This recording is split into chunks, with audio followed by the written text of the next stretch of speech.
क्या आप जानते हैं हनुमान चालीसा का जन्म कैसे हुआ? सभी लोग सिद्धि और शत्रुओं पर विजय के लिए आंजनेय स्वामी की पूजा करते हैं। हनुमान चालीसा का पाठ किया जाता है। लेकिन सबसे पवित्र हनुमान चालीसा का जन्म कहाँ हुआ?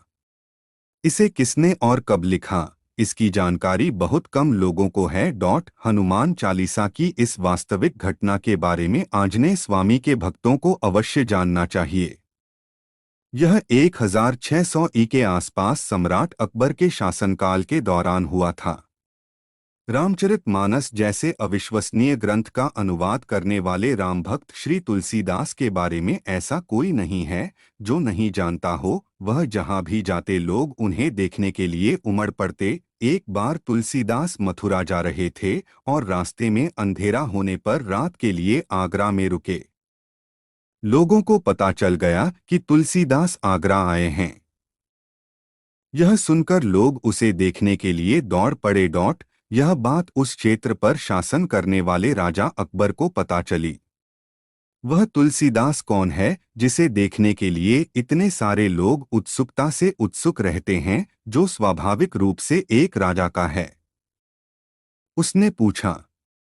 जब बादशाह अकबर ने बीरबल से पूछा कि यह तुलसीदास कौन है, तो बीरबल ने उत्तर दिया, तुलसीदास राम के बहुत बड़े भक्त थे। उन्होंने रामचरितमानस का अनुवाद किया था। उन्होंने कहा, मैं भी अभी उनसे मिलने आ रहा हूँ। यह सुनकर अकबर को भी तुलसीदास को देखने की इच्छा हुई। यह कहते हुए कि वह एक महान राजा है, अकबर ने तुलसीदास को अपने सैनिकों के साथ लाल किले में उपस्थित होने का संदेश भेजा।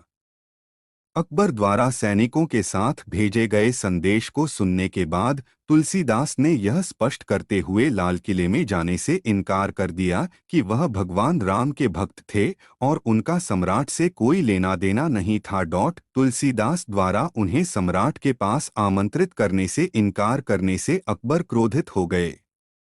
उन्होंने तुरंत शूरवीरों को भेजा और तुलसीदास को जंजीरों से बांधकर लाल किले में लाने का आदेश दिया।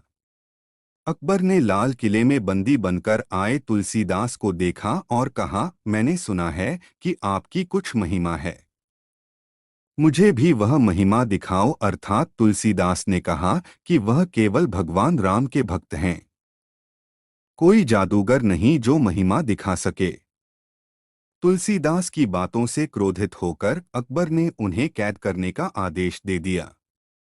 तुलसीदास के पकड़े जाने के दूसरे ही दिन लाखों बंदरों ने एक साथ आगरा के लाल किले पर आक्रमण कर दिया और पूरे किले को नष्ट कर दिया। लाल किले में सभी लोग भयभीत हो गए। जब अकबर को पता चला कि वानर सेना ने लाल किले पर हमला कर दिया है, तो उसने बीरबल को बुलाया और उससे पूछा कि यह क्या हो रहा है। बीरबल ने कहा, राजा, तुलसीदास की महिमा देखनी थी क्या? उन्होंने कहा, यही हुआ। अकबर ने तुरंत तुलसीदास को कारागार से बाहर निकाला और बेड़ियों से मुक्त कर दिया। कैद से मुक्त हुए तुलसीदास ने बीरबल को बताया कि उन्हें बिना कोई अपराध किए कैद कर लिया गया था। जब वह भगवान राम और भगवान हनुमान से प्रार्थना कर रहे थे, तो उन्होंने गलती से अपने हाथों पर कुछ भजन लिख लिए और कहा कि ये सभी भगवान हनुमान को समर्पित हैं।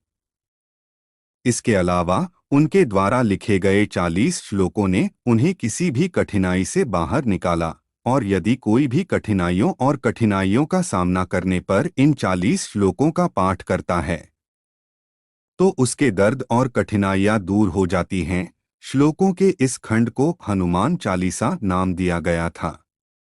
अकबर ने बादशाह के घमंड में आकर अपने किए पर शर्मिंदा होकर तुलसीदास से माफी मांगी। उन्होंने उसे पूरे सम्मान और सुरक्षा के साथ मथुरा भी भेजा। इसलिए जो भी व्यक्ति हनुमान चालीसा का पाठ करता है, वह हनुमान जी की कृपा से संकट से बाहर निकल जाता है।